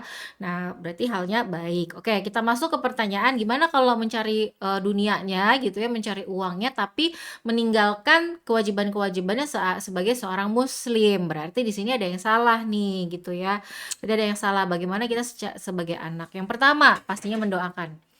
Pastinya mendoakan karena senjata seorang muslim itu ya, doa itu, dan Allah Maha pembolak-balik hati. Berarti satu, doakan. Yang kedua, dakwah terberat adalah kepada keluarga. Dalam hal ini kepada orang tua terlebih lagi. Kenapa? Karena orang tua yang melahirkan kita, orang tua yang mengasuh dan mendidik kita waktu kecil, jadi mereka itu kurang lebihnya tahu kelebihan dan kekurangan kita. Begitu juga dengan kakak kita misalnya, atau kita punya tante atau punya adik, hal-hal kekurangan, aib-aib kita yang ada di dalam rumah, mereka tuh tahu semuanya. Jadi ini akan memberikan faktor subjektif ketika kita mau punten misalnya menasihati atau menyuruh atau menjudge, menilai mereka, ini akan masuk porsi subjektifnya di situ. Maka pertama, niatkan memang untuk ingin membantu karena Allah. Ya. Bukan karena ingin pembuktian diri. Bukan karena ingin membuktikan bahwa aku lebih hebat loh dari lo sekarang. Aku lebih pintar dari kalian semua yang ada di rumah. Aku lebih soleh. Jangan. Nah, tapi kita niatkan karena kita lakukan ini demi karena Allah. Ingat tadi surat Al-Asr, karena kita harus mengingatkan kebenaran dengan kesabaran. Wattawassaw bil haqqi wattawassaw bis sabr. Mengingatkan akan kebenaran dengan kesabaran. Jadi kita terikat dengan mereka semua, terikat dengan keluarga kita itu tadi, yang dia memegang kaki-kaki kita itu ya. Artinya dipegang kita punya semuanya. kewajiban sebenarnya untuk mengingatkan gitu. Nah, tapi caranya seperti apa? Pertama, niat karena Allah. Yang kedua, contohkan. Jadi Contohkan, itu paling contohkan. berat loh. Kenapa? Iya. Kenapa mencontohkan? Karena persepsi itu bisa diubah dengan bukti. Gini, orang rumah kita nggak tahu loh apa yang kita lakukan di luar sana. Orang rumah kita bahkan nggak tahu kita mungkin di luar sana adalah punya jabatan tinggi. Mungkin di kantor kita di servis hebat gitu sama bawahan, Pak, Bu, mau apa ini segala macam, pokoknya inilah. Tapi di rumah kita nggak itu lagi. Di rumah kita berubah perannya jadi anak misalnya, ya kan? Jadi adik misalnya gitu. Jadi orang tua kita, keluarga kita nggak tahu kita di luar seperti apa, karena banyak peran yang kita mainkan di dunia ini. Peran bos, berarti peran atasan di luar, peran sebagai karyawan di luar, di dalam peran anak, peran ayah, peran ibu, dan sebagainya. Jadi, persepsi yang sudah terbentuk berpuluh-puluh tahun oleh keluarga kita ini terhadap kita, ini kita nggak bisa buktikan dalam waktu sehari, 2 hari, sebulan, 2 bulan, karena ini kan udah dibentuknya berpuluh tahun. Dan pembuktian ini nggak bisa lewat kata-kata juga, nggak bisa gitu kata-kata kita akan membeli semuanya. Kayak, tahu nggak Bu, aku tuh di luar sana ya, aku tuh jabatannya udah senior manajer apa-apa gitu. Semua patuh sama aku. Masa ibu aku suruh minum obat 3 kali aja masih lupa? Nggak mau. Nggak gitu. Gitu ya. Padahal yang kita suruh baik nggak minum obat? Baik misalnya. Tapi kalau cara nyampeinnya kayak gitu ya nggak juga gitu. Nah, akhirnya apa? Persepsi ini harus diubah dengan pembuktian. Kalau kita mau ngingetin orang tua kita nggak sholat misalnya, atau sholatnya sering bolong-bolong, buktikanlah kalau kita sholat kita jauh lebih baik Jauh. daripada itu. Kita sholat 5 kali dalam sehari, sholat fardu, kita sholat nggak pernah telat, 30 menit maksimal dari azan berkumandang kita sholat. Bagi yang laki-laki langsung sholat ke masjid. Yang dulunya nggak pernah sholat, misalnya cuman 3 kali sholat, kayak tadi video yang tadi berapa kali sholat, 3 sampai 4 kali katanya gitu ya. Enggak gitu lagi, pergi sholat ke masjid karena laki-laki sholatnya di masjid. Lama-lama orang tua kita juga bakal lihat gitu. Lama-lama orang tua kita bakal memperhatikan, oh bener ya si Dimas teh berubah gitu. Tidak hanya di bibir saja, asik gitu kan. Kayak lagu. Terus jadi dia lihat, oh bener nih. Jadi kalau seandainya Dimas cerita tentang sholat, kayaknya bener gitu. Tapi apakah semua nasihat bisa disampaikan? Belum tentu. tentu. Yang dia buktikan baru sholat. Nggak bisa tiba-tiba si Dimas ini cerita tentang, tahu nggak Bu, kalau misalnya dalam berdagang itu ya nggak boleh ada riba. Riba tuh begini-begini. Si ibu terus orang tuanya mikir gini, kamu aja terima gaji doang misalnya dari Iya. kantor, tahu dari mana nggak boleh riba gini. Nah banyak hal. Jadi makanya pertama kali contohkan sehingga persepsi itu berubah. Kita ambil hatinya dulu orang tua gitu dengan cara yang baik. Kita bikin bahagia gitu ya, membahagiakan kedua orang tua. Hatinya akan jadi lebih lembut, dia akan jadi lebih percaya sama kita. Insya Allah apa-apa yang kita selipkan di antara obrolan santai kita itu akan lebih diingat daripada kita membuat metode berbicaranya seperti menasihati, karena nggak akan pernah masuk. Ya. Ketika kita berusaha nasihatin nggak akan bisa masuk. Dan Jadi bahkan ulama tuh sampai ngomong ini ya, Mam, maksudnya jangan gunakan lisanmu yang sebenarnya kamu belajar bicara aja tuh orang tuamu yang ngajarin. yes. Dan ngajarin mereka tentang sesuatu yang baru kamu tahu 2 tahun terakhir ini, gitu. Kurang lebih ya. Iya, dan berbicara sesuai dengan bahasa kaumnya ya. Bagaimana orang tua pasti pengennya baik-baikin, dibahagiain, diomongin secara lemah lembut. Orang tua ngomong pasti kita iyain dulu. Jangan deh teman-teman, orang tua mau ngomong mau salah juga kita bilang enggak, jangan. Kalau orang tua ngomong terus dia salah, iyain dulu. Iya Bu, bener ya. Tapi waktu itu ya Bu ya, gini. Nah gitu. Jadi benar-benar sulit sekali. Masya Bahkan Allah. beberapa ulama itu sampai ngomongnya posisikan dirimu ketika ngomong sama orang tua bukan jadi manusia. Maksudnya kalau kita sebagai manusia ngomong sama manusia lain tuh kayak oh ada gininya, tapi ketika ke orang tua posisikan dirimu seperti bukan manusia katanya. Pak, Bu, dan kami pribadi ini belajar juga baru beberapa tahun terakhir, belajar kalkulasi. Sampai ini kalau mau curhat, ibuku sendiri juga begitu. Dulu aku jarang nelfon ibuku pribadi lagi, ibuku sendiri kalau nggak ada urusan macam-macam. Sehingga ibu tuh terbiasa kalau ngangkat telepon aku, ibu kayak, ada apa Mas? Nadanya mencari gitu ya. Ada apa Mas? Pas udah tahu dari guru-guru, jangan gitu loh emak gitu. Tanya apanya kek, lagi apa, pelan-pelan. Dan satu hal yang aku pernah bilang sama Dimas gitu, dan ingat nggak kamu? Aku selalu bilang gitu, Pak, kalau ibu ngomong jangan enggak Jangan enggak dulu. dulu gitu. Karena dia terlalu terbiasa untuk, Mas, ininya kamu gini. Enggak, aku inget banget intonasi itu. Enggak, padahal iya. Padahal iya. Jadi enggak itu Ya. seperti otomatis gitu, otomatis enggak ngerti lah awal mulanya tuh dari Dari mana mana, gitu ya. Cuman bayangkan andai kata kita yang digituin pasti nggak seneng, apalagi orang tua yang ngerasa gue yang ngajarin lo semua gitu ya.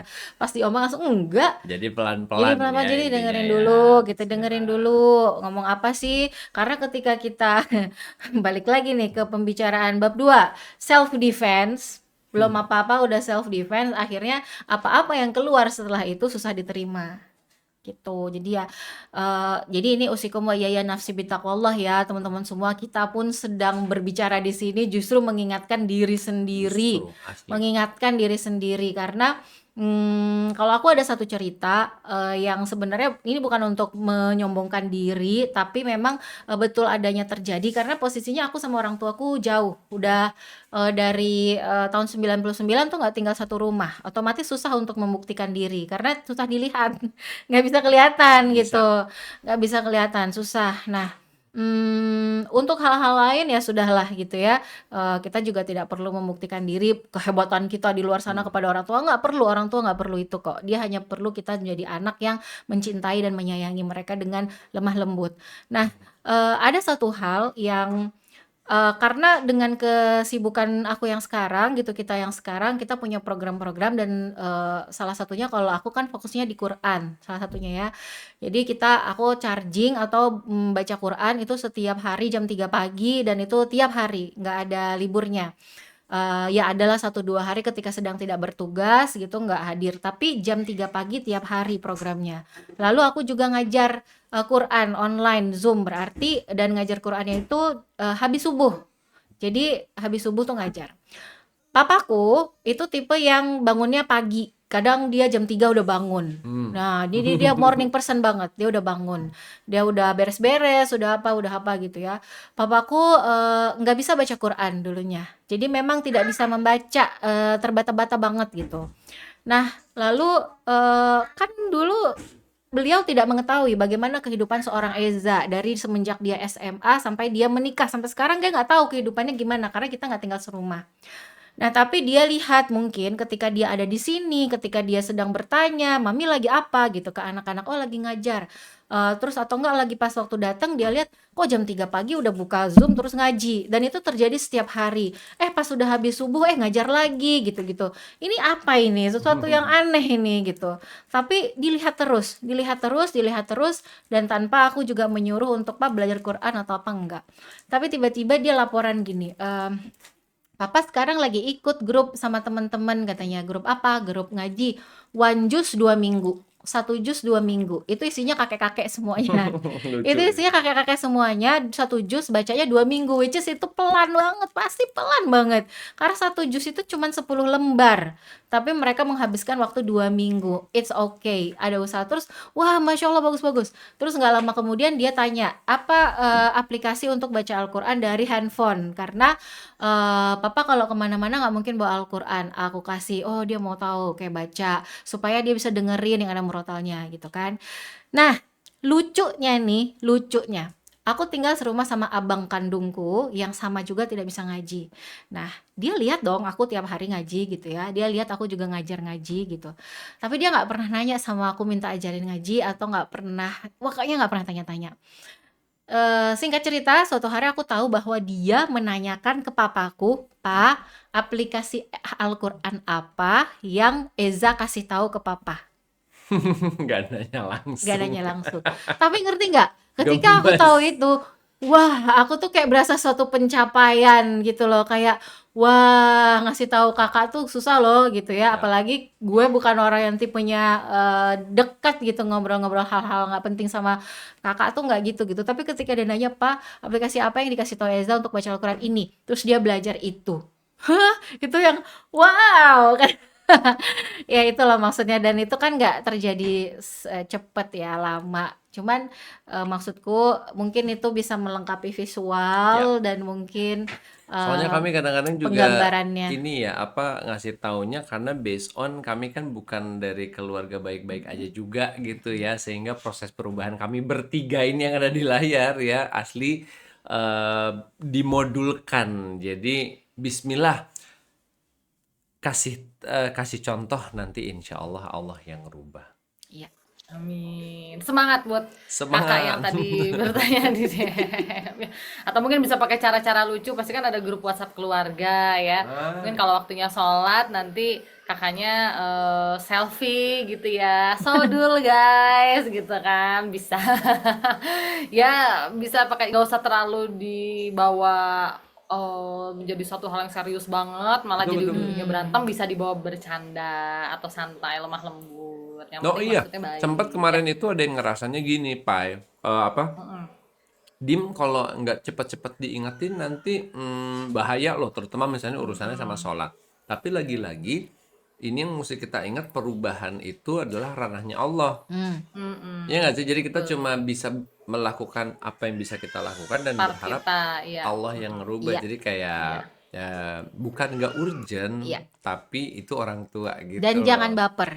baper, karena perubahan itu bukan kuasa kita.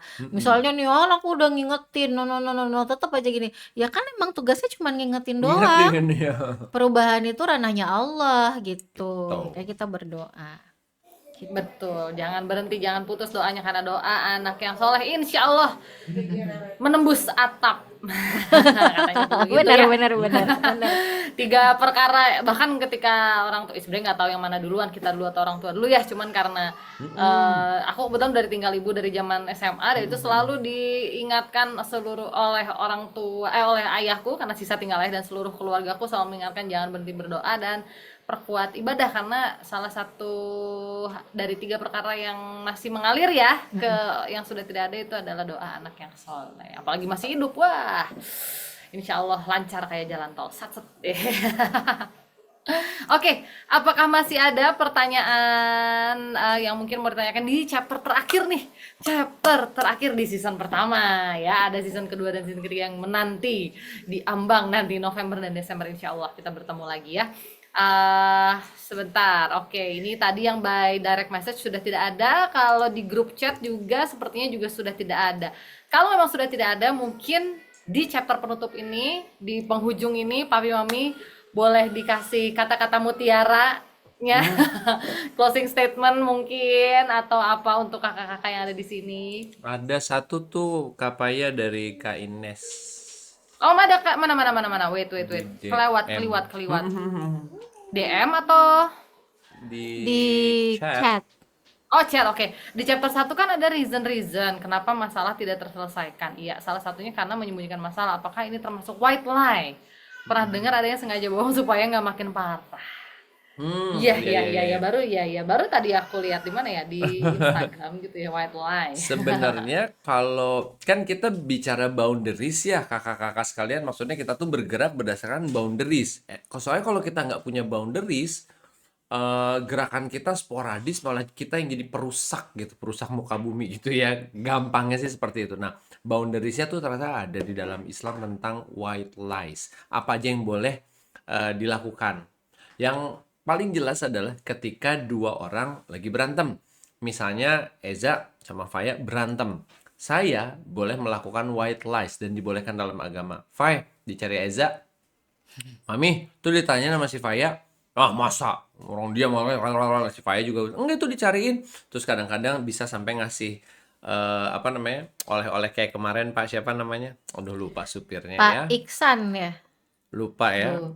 Ingat kan video Video yang supir video, kemarin gitu. Itu ya. termasuk white lies yang White lies. dibolehkan gitu. Jadi ternyata white lies juga ada koridor-koridornya, dan saya kurang ingat ya secara syariat apa saja yang dibolehkan. Tapi white lies itu tidak dibenarkan karena sebenarnya manusia itu semenjak baligh pada dasarnya siap menerima konsekuensi atas akibat perbuatannya. Nah, makanya ini tuh error nih, agak error. Generasi sekarang biasa dibiarkan ketika melakukan kesalahan, diberikan yang dimaui instan, lalu bisa nge-swipe YouTube Short, apalagi yang lain, sehingga dia tidak tahu konsekuensi apa ketika dia berbuat salah. Sehingga nanti anak-anak ini kalau tidak dididik dengan benar, maka mereka akan membuat masalah kayak tadi ini, bingung mau ngapain, terus cenderung kayak ya udahlah, kalau ada masalah dijauhin. Terus kalau ada masalah antara dijauhin, kalau nggak ditutupin, karena mereka tidak siap menerima konsekuensinya. Makanya nanti di bab 3 di season 3 kita akan belajar bahwa anak itu bukan dimanja tapi disiapkan. Kadang-kadang orang tua kan ngomong, biarin anak aku merasakan apa yang aku nggak bisa rasakan. Iya, harusnya itu di prinsip kehidupan. Kalau kamu kaya, anak kamu juga harus merasakan miskin. Ngerti gak sih? Soalnya kalau enggak nanti anak kamu ngerasa kaya, songong. Jadi menyiapkan anak untuk terjun ke masyarakat itu tidak sama dengan memanjakan si anak dan memberikan apapun yang dia mau. Kadang-kadang kalau kita juga ibu bapak suka kasihan.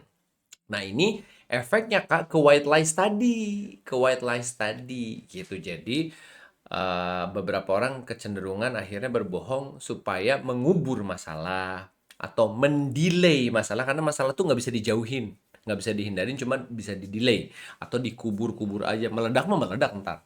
Dan kalau meledaknya udah kayak gunung es, masalahnya di dalam, wah itu lebih parah gitu Kak. Jadi kami Begitu Kak pribadi tidak Ines ya. tidak mengiyakan menggunakan white lies White kecuali tadi lies. sesuai syariat tadi gitu. Oke, berarti sebetulnya sudah diatur dalam agama kita, white lies tadi ya sebetulnya. Yang boleh gitu. Mungkin bukan di sesi berikutnya, mungkin di grup aja mungkin bisa ya, Pak, diterusin nanti ya. Mungkin bisa diterusin di grup sebetulnya syariat apa aja atau poin-poin apa aja nanti mungkin Papi Mami bisa bantu kasih literatur kali ya Oh iya, untuk aku langsung dibaca jawab ya. aja, langsung ketemu bahwa yang pertama adalah boleh dibohong di peperangan. Oh gitu, oke. Karena kan nggak mungkin juga di mana markas di Oh iya, sini Pak. iya. Menurut Ngana. Menurut Ngana Jujur gitu. bengek. Jelas jeung RT RW na gitu ya. Lalu seharian. menyelamatkan, maksudnya di peperangan dan menyelamatkan nyawa orang. Dan Nyawa, tahu nggak, oke. berbohong untuk menyenangkan pasangan. Oh, I see. Gitu. Gimana terong balado aku? Luar biasa. Maksudnya luar biasa, koma asinnya misalnya gitu kan. Ternyata asin pisan gitu. Muka aku udah mirip Jungkook belum? Aduh dulu, tapi kan kita kasih senyum ya. Aduh, bener. Ih. Mirip itu kupingnya Dengan ujungnya. langsung itu kan mirip, punya kuping dua gitu. Ternyata boleh untuk menyenangkan masa kecil. Boleh. Seperti itu, Kak Jadi Ines. tiga hal tadi. Perang iya. terhadap pasangan Terkait gitu ya, nyawa, sama berbohong untuk mendamaikan dua orang. 3 doang. Mendamaikan. Oke, selain itu bukan No, white no, no, lies, no. itu pure lies. Bohong aja itu. Betul. Begitu ya, Kak Ines. Baik, mungkin selain Kak Ines ada lagi yang mau bertanya by DM atau by group chat. Sekali lagi aku juga mewakili Papi Mami juga mengundang kalau misalnya pertanyaan nanti ada yang baru kepikiran, boleh disampaikan di grup atau by Japri, boleh nggak Papi Mami? Boleh spesial kalau grup ini mah. Boleh ya, spesial grup ini ya, membuka gitu loh. Oke, silahkan boleh nanti di Japri, siapa tahu malu-malu kuciang ya kan, boleh di Japri ataupun di grup. Oke, Siap. kalau sudah tidak ada, kita akan tutup mungkin dengan closing statement dari Papi Mami, silahkan. Ya, jadi teman-teman sama-sama yuk kita membangun keluarga, karena sekali lagi kita tidak punya kekuatan untuk membangun masyarakat di luar sana atau berharap masyarakatnya tiba-tiba besok berubah jadi masyarakat yang baik gitu, yang siap ketika anak kita masuk ke sana, anak kita masuk ke masyarakat ideal. Tidak, demi Allah tidak. Kita berada di sebuah masyarakat yang disebutnya juga broken society, jelas-jelas. Maka yang bisa kita lakukan adalah sesuatu yang bisa kita kontrol dengan sangat kuat, yaitu keluarga sendiri. Ku anfusakum wa ahlikum naro. Jagalah keluarga kita dari api neraka. Kita balikan lagi. Siapa keluarga? Pasangan, anak, orang tua, mertua, ipar, kakak, kandung, adik kandung, that's it. Ternyata banyak yang mesti kita jaga. Pilihan kita apakah kita mau tenggelam bareng bersama keluarga sama-sama, ataukah kita mau sama-sama bergerak bareng-bareng, berenang ke atas, dan akhirnya menghirup udara segar di tengah kegilaan umat. Maka insya Allah nanti kita tiba di husnul khotimah kita masing-masing. Karena ada satu tempat berkumpul yang kita tuh nggak mau bareng-bareng, yaitu neraka. Semua agama, semua posisi, mau kita sekarang lagi nggak beriman, kita nggak pengen ada di neraka dan sama anak kita, nggak pengen. Kita belum jago sholat, tetap aja kita nggak pengen seneraka sama anak kita. Kita bodoh dalam agama, kita bodoh dalam ilmu, tetap nggak mau satu neraka sama orang tua dan sama anak. Maka bahagia harus diusahakan. Iya, karena bahagia nggak turun dari langit, tapi makanya harus kita usahakan bareng-bareng. Amin. Kita izin sama-sama kita tutup dengan doa pada malam hari ini supaya semua teman-teman yang ada di sini diberkahi oleh Allah Subhanahu wa taala. Astagfirullahaladzim, astagfirullahaladzim, astagfirullahaladzim. Alhamdulillahirabbil alamin. Allahumma shalli wa sallim ala nabiyina Muhammad. La ilaha illa anta subhanaka inni kuntu minadz zalimin. Ya Allah, ya Rabbana, ya Arhamar Rahimin, kuatkanlah hati-hati kami, kuatkanlah keluarga kami, eratkanlah hati kami. Lepaskanlah keluarga kami dari hutang, lepaskanlah keluarga kami dari penyakit, lepaskanlah keluarga kami dari kejaran orang-orang, lepaskanlah keluarga kami dari kelemahan, lepaskanlah keluarga kami dari ketidaktahuan, lepaskanlah keluarga kami dari ketidakmampuan. Semuanya milikmu, maka ajarkan kami apa-apa yang kami tidak faham, dan kelilingilah kami dengan orang-orang yang dicintai olehmu dan melakukan amal-amal yang membuat mereka dicintai juga olehmu ya Rabb. Allahumma inna as'aluka hubbaka wa hubba man ahabbak wa hubba amalina yuqaribuna ila hubbika birahmatika ya arhamar rahimin. Ya Allah, jadikanlah kami individu-individu yang kuat. Ya Allah, sebagian dari kami belum memiliki pasangan yang ideal. Sebagian dari kami sudah memiliki pasangan tetapi belum ideal. Maka jatuhkanlah kepada mereka hidayah ya Rob, hidayah untuk berubah dan juga sepaket dengan kekuatan dan keistiqomahan dan kesabarannya ya Rob. Karena kami tidak sanggup bila satu neraka dengan mereka semua. Kami hanya ingin surga Firdaus bersama-sama dengan keluarga kami. Rabbana atina fid dunya hasanah wa fil akhirati hasanah wa qina adzabannar. Amin amin rabbal alamin. Kita tutup dengan istighfar dan doa kafaratul majelis. Astagfirullahaladzim, astagfirullahaladzim, astagfirullahaladzim, dan subhanallahumma wa bihamdika asyhadu an la ilaha illa anta astaghfiruka wa atubu ilaik. Terima kasih Papi Mami, dan sekali lagi terima kasih buat kakak-kakak atas kehadirannya di 4 chapter dalam season 1 Kembalikan Bahagiamu ke Rumah. Nanti di grup akan ada Google Form ya. Kami berharap banget kakak-kakak bisa mengisi review kesan-pesannya selama mengikuti 4 chapter dari Kembalikan Bahagiamu ke Rumah ya. Nantikan di grup. Dan yang pasti kami berharap bisa bertemu lagi dengan kakak-kakak semua di season 2 dan juga season 3 di Kembalikan Bahagiamu ke Rumah. Untuk sekarang kami pamit undur diri. Wassalamualaikum warahmatullahi wabarakatuh. Sampai ketemu lagi.